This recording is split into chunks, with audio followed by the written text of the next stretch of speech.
اعوذ باللہ من الشیطان الرجیم بسم اللہ الرحمن الرحیم اللہم صلی علی محمد وآل محمد رب یسر ولا تعسر وتمم بالخیر۔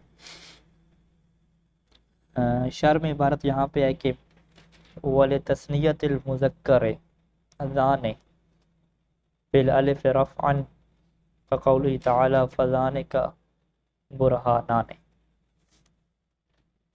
اچھا جی، یہاں پہ ہماری گفتگو چل رہی تھی اس میں اشارہ میں، اور اس میں اشارہ کی تین تقسیمیں ہم نے کی، واحد، تثنیہ اور جمع، جس کو مصنف نے یوں تعبیر کیا کہ مفرد، مثنی اور جماعت۔ ان میں سے جو ہر ایک ہے اس کی دو تقسیمیں ہوں گی، یا مذکر ہوگا یا مؤنث ہوگا۔ اس میں اشارہ واحد مذکر کا ایک ہی تھا، ذا، اور مؤنث کے کیا 10 تھے، 5 ذا سے شروع ہوتے تھے اور 5 کیا تا سے شروع ہوتے تھے۔ اب آ جائیں جی تثنیہ کے اوپر۔ سب سے پہلے تثنیہ مذکر کا بیان کریں گے، پھر تثنیہ مؤنث کا بیان کریں گے۔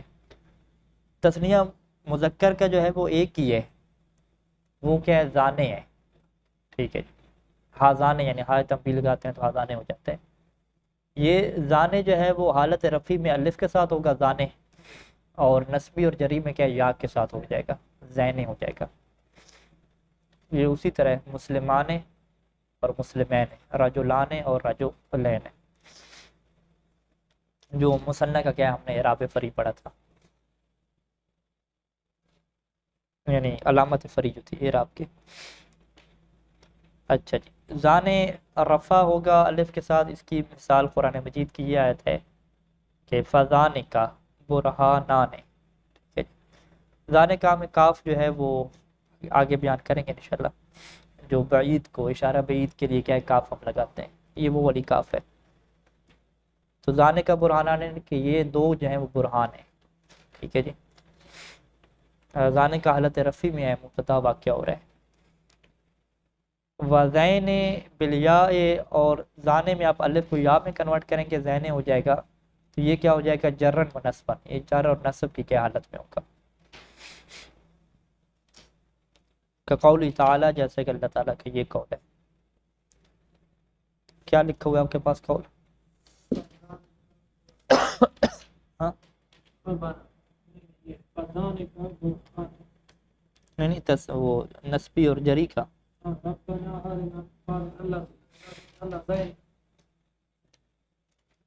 ربنا ارنا اللذین، اللذین تو کیا ہے، اللذان سے اللذین، یہ اشارہ تو نہیں ہے نا؟ وہ تسلیہ کے لیے ویسے دیتے ہیں اللذان خود کیا ہے، اس میں موصول ہے نا، اللذان، اللذی، اللذان، اس میں موصول ہے، ٹھیک ہے۔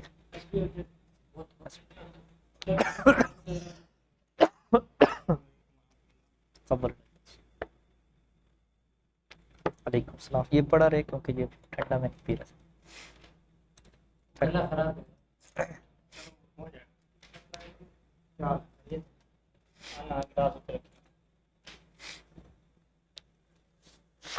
ٹھیک ہے جی۔ کیا ٹھیک ہے، یعنی مصنف نے مثال دینی تھی، اس میں اشارہ کی، اور مثال میں کیا ذکر کر دیا، اس میں موصولہ ذکر کر دیا۔ اس میں مسئلہ ذکر کیا ہے، لیکن یہ ہے کہ اس کی حالت بیان کی ہے مثنیٰ کی، مثنیٰ کون سا، ہر مثنیٰ تھوڑی ذکر کرنا تھا، مصنع کی کوئی بھی مثال لے کر تو وہ رجلین مسلمین کی مثال لے آتے۔ بات کس کی ہو رہی ہے، اس میں اشارہ کی ہو رہی ہے نا، بات اس میں اشارہ کی کر رہے ہیں۔ اس میں اشارہ انہوں نے زانے بتایا حالت رفع میں، نسبی اور جری میں وہ اس میں اشارہ ہی بتاتے ہیں نا، اس میں اشارہ کی جگہ پہ اس میں موصول ذکر کر دیا، واضح ہے۔ لہذا یہاں پہ حاشیہ نگاروں نے بھی یہی کہا کہ یہ مصنف کو صحب ہوا ہے، مصنف سے غلطی ہوئی ہے جی، یہاں پہ یہ مثال ٹھیک نہیں ہے۔ تو ٹھیک مثال کون سی بنتی ہے، ان ہذین لساحران، ان ہذین ساحران۔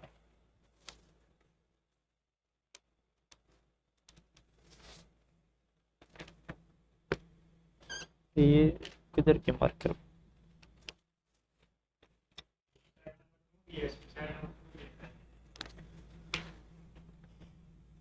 ان حاضین، ٹھیک ہے، حاضین لساحران، ٹھیک ہے۔ ان کا وہ جو ہوتی ہے اسم منصوب ہوتا ہے، ٹھیک ہے، تو اس وجہ سے یہ حالت نصبی میں ہے۔ تو حالت نصبی میں کیا ہے، یہ زین، اصل میں مثال کیا ہے، مرحا تو ہے تنبیہ ہے نا، زین کیا ہے مثال ہے، تو یہ کیا ہے مثال بنتی ہے۔ تو بس ہم کیا کہیں گے کہ مصنف نے زانے کے لیے جو نسبی اور جر کی مثال دی ہے وہ غلطی کی وجہ سے، بھول کی وجہ سے مثال غلط دی تھی، اور مثال انہوں نے اس میں موصولہ کی ذکر کر دی، جبکہ ہم بات کس کی کر رہے تھے، اس میں اشارہ کی بات کر رہے تھے۔ تو یہاں پہ عرفان صاحب کی تعویل بھی کام نہیں آنی کہ مصنف فقط آپ کو نسبی اور جری حالت سمجھانا چاہتے تھے، اس میں اشارہ بتانا ہی نہیں چاہتے تھے، ٹھیک۔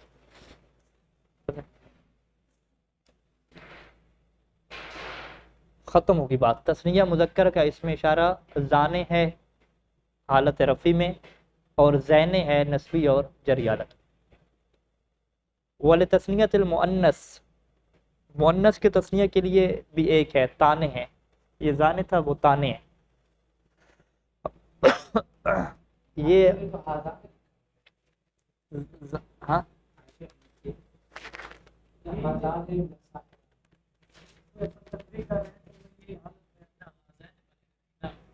ان کا اسم کیا ہوتا ہے؟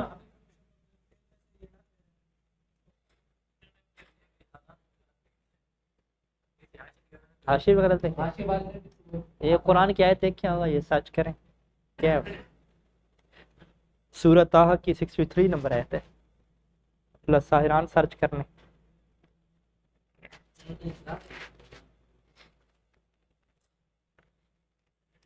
ان کے اسم کیا ہوتا ہے؟ ان منصوب ہوتا ہے، اس سے منصوب ہے، پھر حاضان کیسے ہو سکتا ہے؟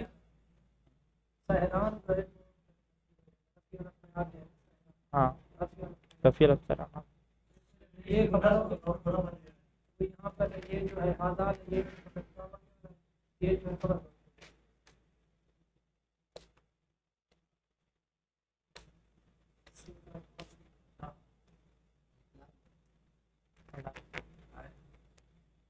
تو یہ قرآن مجید میں ان لکھا ہوا ہے، تو ان نہیں ہے، ٹھیک ہے۔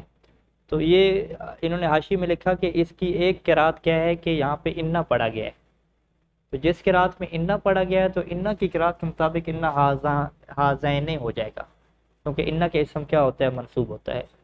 جبکہ قرآن مجید کی جو بھی قرات، عاصم کی جو قرات ہمارے پاس ہے، عاصم کوفی کی، اس کے مطابق کیا ان ہے، جب ان ہے تو وہ ان حروف مشبہ بالفعل میں سے ہے ہی نہیں، ہاں ان اور ان میں فرق ہے، تو وہاں پہ سیدھا حاضان کیا ہے، رفیع حالت میں ہے، یعنی جو ہمارے پاس قرآن کی قرات موجود ہے اس میں حاضان رفیع حالت میں ہے، جو ایک اور قرات ان کی شد کے ساتھ ہے اس میں کیا ہے، نسبی حالت میں ہے۔ لہذا قرآن مجید کے مطابق جو ہمیں زین کی مثال تثنیہ کے لیے چاہیے نسبی یا جری حالت میں، اس میں ہمیں قرات کی طرف کیا جانا پڑے گا کہ ایک قرات کے مطابق کہ جس نے ان کو شد کے ساتھ پڑھا ہے تو وہ ان حاضین لساحران ہوگا۔ تو لہٰذا آپ کی حاشی میں جو مثال لکھی ہوئی ہے وہ قرآن کی آیت کے مطابق انہوں نے ٹھیک لکھی ہے، لیکن ان کو ساتھ یہ لکھنا چاہیے تھا کہ اس قرات میں کہ جس نے ان کو تشدید کے ساتھ پڑھا ہے، ان نہیں پڑھا۔ اچھا جی، تسنیہ مونس میں آ جائیں، تانے آ جائیں، الف کے ساتھ رفیع حالت میں ہوگا، جاءتنی ہاتانے، جاءتنی ہاتانے، ہاتانے کیا واقعہ ہو رہا ہے، جاءت کا فاعل واقعہ ہو رہا ہے، ہائے تنبیہ سے کہتے ہیں، تنبیہ، ہائے تنبیہ، ہاں یہ بھی ہائے تنبیہ لگائی ہوئی ہے۔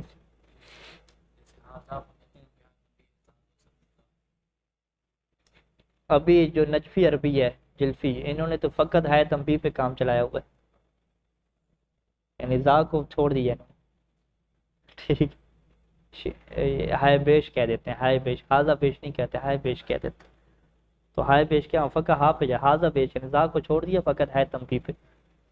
انہوں نے شارٹ کٹ کام کیا بھئی جب ہاتھ تنبیہ سے بندے نے متوجہ ہو جانا ہے تو زا کیوں لگیں، ٹھیک ہے، آپ ہائے تنبیہ بھی لگا رہے ہیں آگے پھر لگا رہے ہیں۔ پھر جاءتنی ہاتان واضح ہے کہ ہاتان جاءتنی کا کیا واقع ہو رہا ہے، فاعل واقع ہو رہا ہے، اور فاعل مرفوع ہوتا ہے تو یہ رفیع حالت میں تانے آپ نے پڑھا، تانے پڑھا تو ہا کیا ہے؟ تنبیہ ہے اس کے اوپر۔ ہاتین کب پڑھیں گے یعنی تین کب پڑھیں گے؟ بالیاء جرن و نصبن، یا کے ساتھ پڑھیں گے جری اور نصبی حالت ہوں گی۔ یہ قرآن مجید کی آیت ہے کہ احدا ابنتی ہاتین، ٹھیک ہے جی، ابنتی ہاتین، میری ان دو بیٹیوں میں سے ایک، میرے خیال میں حضرت موسیٰ کے ساتھ جو شادی کی تھی حضرت شعیب نے، ابنتیہ اصل میں کیا تھا بھائی؟ یہ تھا ابنتین، ابنتین، یہ بھی حالت نسبی اور جری میں، نسبی یا جری میں ہے۔ یہاں پہ احدا کیونکہ مضاف ہو رہا ہے تو یہ ہم کیا کہیں گے؟ جری حالت میں۔ ابنتین یا تھا، ادھر یا لگانی تھی، ٹھیک ہے جی، تو اس نون کو ہم نے گرا دیا، یہ دو یا کا آپس میں ادغام ہو گیا، پہلے کو ہم نے کیا رکھنا ہے؟ ابنتیہ، یہ ہو گیا ابنتین، ابنتین سے ابنتیہ بن جائے گا ابنتیہ۔ آگے پھر ہاتین، ہاتانے کی بجائے کیا ہے؟ ہاتین، یہ بھی کیا ہے؟ اسی کتابیں ہو گئے نا، ابنتیہ کیونکہ مجرور واقع ہو رہا ہے تو یہ اس کی جو صفت کے طور پہ کر لیں، ٹھیک ہے، تو یہ بھی کیا اسی کتابیں ہو جائے گا۔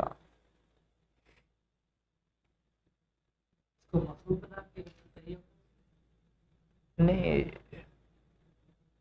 موصوف صفت تو نہیں بنائیں گے، تابع مطلوب میں سب کون سا بنتا ہے نہیں معلوم، یہ دیکھنا پڑے گا۔ میرے خیال میں یہ شاید مبتدا مؤخر اور خبر مقدم، یہ والا کوئی چکر، بہرحال اس کو دیکھتے ہیں کیا بنایا۔ اچھا جی، تثنیہ بھی کیا ہو گیا؟ ختم ہو گیا نا، تثنیہ مذکر کے لیے زانے ہو گیا اور مؤنث کے لیے کیا ہے؟ تانے ہو گیا۔ ادھر نسبی جری میں زینے اور ادھر نسبی جری میں تین۔ اب آ جائیں جمع میں، آ جائیں جمع میں ایک ہی ہے اشارہ، چاہے مؤنث کے لیے ہو یا مذکر کے لیے ہو، وَلِجَمْعِ الْمُذَكَّرِ وَالْمُؤَنَّثِ أُولَٰئِ، ٹھیک ہے جی۔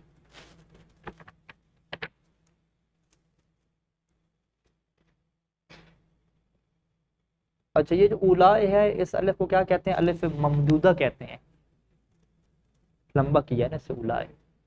اس میں ایک کچھ ناوی یہ کہتے ہیں کہ یہ الف ممدودہ کے بغیر بھی اشارہ استعمال ہوتا ہے، اولا فقط۔ اولائے یہ کیا ہے؟ الف ممدودہ ہے، اور اولا کیا ہے؟ الف مقصورہ ہے، ٹھیک ہے، یہ دونوں کیا استعمال ہوتے ہیں۔ قرآن مجید کی آیت میں اولائے یعنی یہ ممدودہ کے ساتھ استعمال ہوا، اولائک هم المفلحون، تو اولائے تھا، آگے کاف کیا ہے؟ کاف وہ خطاب لگی ہوئی ہے، بیان کریں گے کاف کے بارے۔ ہا اولائے بناتی میں ہا تنبیہ لگی اور اثر میں درمیان میں کیا ہے؟ اولائے ہے، ٹھیک ہے۔ پہلی مثال وہ مذکر کی دے دی، دوسری مثال کس کی دے دی؟ مؤنث کی دے دی۔ وَبَنُو تَمِيمٍ يَقُولُونَ أُولَى بِالْقَصْرِ، بنی تمیم قصر کے ساتھ یعنی الف مقصورہ کے ساتھ کیا کہتے ہیں؟ اولا کہتے ہیں، اولا اے نہیں کہتے۔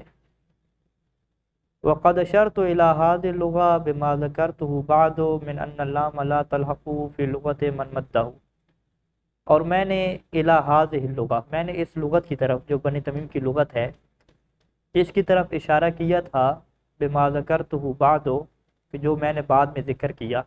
کیا بعد میں ذکر کیا؟ کہ ان اللام لا تلحقہ، کہ لام جو ہے وہ اولا کے ساتھ نہیں لگتی۔ وہ لام کون سی ہے وہ بتائیں گے؟ اولا لکا، لام اور کاف دونوں جو لگتے ہیں، کہ وہ والی لام نہیں لگتی اولا کے ساتھ، فی لغت من، اس کی لغت میں مدہ، جو الف کو کیا کرتا ہے؟ مد، مد کے ساتھ پڑھتا ہے، ممدود پڑھتا ہے، یعنی اولا لکا پڑھ سکتے ہیں لیکن اولا لکا نہیں پڑھ سکتے، ٹھیک ہے۔ یہ یعنی قانون ہو گیا کہ اس کے ساتھ لام لگا سکتے ہیں، نہیں لگا سکتے، نہیں لگا سکتے، اور اس کے ساتھ کیا لام آپ لگا سکتے ہیں، ٹھیک ہے۔ اب وہ بیان کر رہے ہیں کاف اور لام کی بات۔ ثم المشار الیہ، جس کی طرف آپ اشارہ کر رہے ہیں، یا تو وہ قریب ہوگا، نزدیک ہوگا، یا کہ بعید دور ہوگا۔ اگر وہ قریب ہوگا تو جی یا بے اسم الاشارہ تھے، تو آپ اسم اشارہ کو لیں گے مجرد من الکاف وجوبا، کاف سے آپ خالی رکھیں گے، کاف سے جو خالی رکھنا ہے یہ واجب ہے، ٹھیک ہے جی، یعنی ہاذا کا نہیں کہیں گے، فقط ذا کہیں گے، ہاذا کہیں گے بس، ہاذا۔ ومقرونا بہائے تنبیہ جوازا، اور ہائے تنبیہ لگانا اس کے اوپر کیا ہوگا؟ جواز، جائز ہوگا، یعنی ذا بھی کہہ سکتے ہیں اور ہاذا بھی کہہ سکتے ہیں، یعنی جاءنی ہاذا کہیں یا جاءنی ذا کہیں، دونوں کیا ٹھیک ہے، لیکن کاف کو لگانا جائز نہیں ہے، جاءنی ذا کا آپ نہیں کہہ سکتے، کیوں؟ کیونکہ کاف بعید کے لیے لگتی ہے، قریب کے لیے نہیں لگتی۔ وَيُعْلَمُ أَنَّهَا تَنْبِيهٌ تَلْحَقُ اسم الإشارة بما ذكرته بعد من أنها إذا لحقته لم تلحقه لام البعد۔ وَيُعْلَمُ، اور یہ بات معلوم ہو جاتی ہے کہ جو ہائے تنبیہ ہے تلحق اسم الاشارت، کہ وہ اسم اشارہ کے ساتھ ملحق ہوتی ہے، بما ذکرت بعد، کہ جو میں نے بعد میں ذکر کیا تھا، کیا ذکر کیا تھا؟ کہ من انہا اذا لاحقتہ، کہ جب یہ ہائے تنبیہ لگ جاتی ہے تو لم تلحق لام البعد، تو پھر لام بعد کیا اس کے ساتھ نہیں لگتی، ٹھیک ہے، کہ ہائے تنبیہ کے ساتھ پھر لام بعد آپ کیا نہیں لگا سکتے، یعنی بعید کے لیے دو چیزیں ہیں، کاف بھی ہے اور لام بھی ہے۔ وہ ان کان بعیدا، اگر مشار الیہ کیا بعید ہے تو واجب اقتران بالکاف، پھر کیا ہے وہاں پہ بعید کے لیے آپ کاف کے ساتھ کیا ملائیں گے، یہ واجب ہے ملانا۔ باقی لام بعد لگانی ہے یا نہیں لگانی وہ آپ کی مرضی ہے، اما مجردۃ من اللام، یا تو لام کے ساتھ مجرد خالی ہوگا لام سے، جیسے ذاکا ہے، ذالک نہیں ہے، ذاکا ہے، یا جو ہے وہ لام بعد کے ساتھ ملا ہوا ہوگا، جیسے کہ ذالک ہے، ٹھیک ہے جی، یعنی یہ جو ذا ہے اس کے ساتھ اگر آپ لگاتے ہیں، ذا ہے کاف، کاف لگاتے ہیں تو یہ بھی اسم اشارہ بعید کے لیے ہے، اور اگر لام بعد اور کاف دونوں لگاتے ہیں تو یہ بھی کیا بعید کے لیے ہے، دونوں کیا بعید کے لیے ہیں۔ کچھ نحوی کہ یہ نظریہ ہے کہ یہ جو ذالک ہے یہ اکثر بعد ہے، زیادہ کیا دور ہے، جبکہ مصنف نے ابن شام نے یہ بات بیان نہیں کی، بس انہوں نے یہی بیان کیا کہ ذا قریب کے لیے ہو گیا، ذا کا اور ذالک یہ دونوں بعید کے لیے ہو گئے۔ فرق کیا ہے کہ جب یہ قریب کے لیے ہے تو اس کے ساتھ کاف نہیں لگا سکتے، ٹھیک ہے، اور اگر یہ بعید کے لیے ہے تو پھر کیا کاف لگانا واجب ہے۔ لام کا پھر کیا تعلق ہے کہ لام بھی کیا آپ کی مرضی ہے، آپ لگائیں یا نہ لگائیں، معنی تو وہی ہوگا، یہ اردو ذالکہ میں نیچے انہوں نے لکھا ہوا ہے، ہاں، اردو کے اعتبار سے اگر آپ پوچھ رہے ہیں تو ذا کا معنی ہم یہ کریں گے، ذالک کا معنی ہم وہ کریں گے۔ شاید میں لکھا ہوا ہے کہ ذالکہ کے ساتھ جو لام لگتی ہے وہ بھی لام بود نہیں ہوتی، اچھا یہ تو لام بود کیا ہے، اچھا یہ لام تنبیہ کے لیے، چلو۔ وَتَمْتَنِعُ اللَّامُ فِي ثَلَاثِ مَسَائِلٍ، یہ جو لام لگانا ہے نا تین جگہیں ایسی ہیں کہ جہاں پہ لام لگانا کیا منع ہوتا ہے۔ پہلی چیز کیا ہے؟ مثنیٰ، تثنیہ کے ساتھ لام نہیں لگ سکتی، تقول و زانے کا تانے کا آپ کہتے ہیں، لیکن زانے لکا اور تانے لکا کیا آپ نہیں کہہ سکتے، زا کے ساتھ کہہ سکتے ہیں۔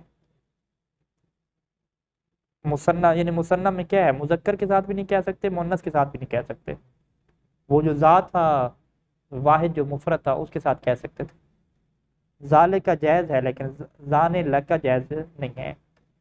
دوسرا کیا ہے کہ الجمع فی لغت من مدہ، وہ جو اسم اشارہ جمع کے لیے تھا ان کی لغت میں کہ من مدہ ہو، جو اس جمع کو کیا کرتے تھے؟ ممدود، مد کے ساتھ پڑھتے تھے، اولائے، وہاں پہ کیا لام نہیں لگ سکتی، اولائکا آپ کہیں گے، ولا یجوز اولائے لکا، اولائے لکا نہیں کہہ سکتے۔ ومن قصر قال، اور جس نے اس کو قصر کے ساتھ پڑھا ہے یعنی الف مقصورہ لگائی ہے تو وہ یہ کہتا ہے اولا لکا، اولا لکا وہ کہہ سکتے ہیں، لیکن اولا لکا یہ نہیں کہہ سکتے، دو چیزیں ہوں گی۔ تیسری اذا تقدمت علیہ ہاء تنبیہ، جب اس میں اشارہ سے پہلے اگر ہائے تنبیہ لگ جاتی ہے تو پھر آپ یہ لام بود اس کے ساتھ نہیں لگا سکتے۔ تقول ہاذا کا، ہاذا کا آپ کہہ سکتے ہیں لیکن ہاذال کا نہیں کہہ سکتے، ہاذال کا، ٹھیک ہے، یعنی ذالکہ کے اوپر آپ ہاں نہیں لگا سکتے، یہاں پہ آپ آپ لگا کے ہاذالے کا نہیں بنا سکتے، لیکن ذاکا کے اوپر آپ لگا سکتے ہیں، ہاذا کا کہہ سکتے ہیں، معنی وہی رہے گا، یہ استعمال کے طریقے ہیں۔ اچھا اب آ جائیں متن میں، آ جائیں کہ شارٹ کٹ میں مصنف نے کیا سمجھایا ہے۔ معنی ایک ہی رہے گا سب، وہ اردو میں یعنی کوئی خاص لفظ ہمارے لیے نہیں ہے اس کے لیے۔ ثم الاشارہ تو پھر کیا اشارہ ہے، یعنی اس میں اشارہ ہے، وہی ذا للمذکر، ذا جو ہے وہ مذکر کے لیے ہے، اور وزی وزہ تی وتے، زی سے کس کے لیے ہو گئے، مونس کے لیے، ذا سے شروع ہو رہے ہیں، تی اور تے یہ بھی کیا مونس کے لیے، وتا تعدیر کے مونس کے لیے۔ تو مونس کے لیے کتنے یہاں پہ بیان کیے، 10 سے، ابھی یہاں پہ کتنے بیان کیے، 5 بیان کیے، ہاں یعنی 2 اس کے ذکر کر دیے، 3 تا کے ذکر کر دیے، سارے ذکر نہیں کیے۔ زانے اور تانے مثنہ کے لیے ہیں الف کے ساتھ رفن، اور یا کے ساتھ ہیں جرن اور نصبن، یہ واضح ہے۔ وَأُولَٰئِ لِجَمْعِهِمَا، جمع سے کیا مراد ہے، مذکر اور مؤنث، یعنی مذکر اور مؤنث کی جو جمع ہوگی اس کے لیے کیا ہے، اولائے ہے، ہاں اولائے مذکر اور مؤنث، ہاں یعنی بالکل مطلق کس اعتبار سے، مذکر اور مؤنث کے اعتبار سے، یعنی مردوں کی طرف بھی اشارہ کرنا ہو تو وہ بھی اولائے ہے، خواتین کی طرف اشارہ کرنا ہو تو وہ بھی کیا اولائے ہے۔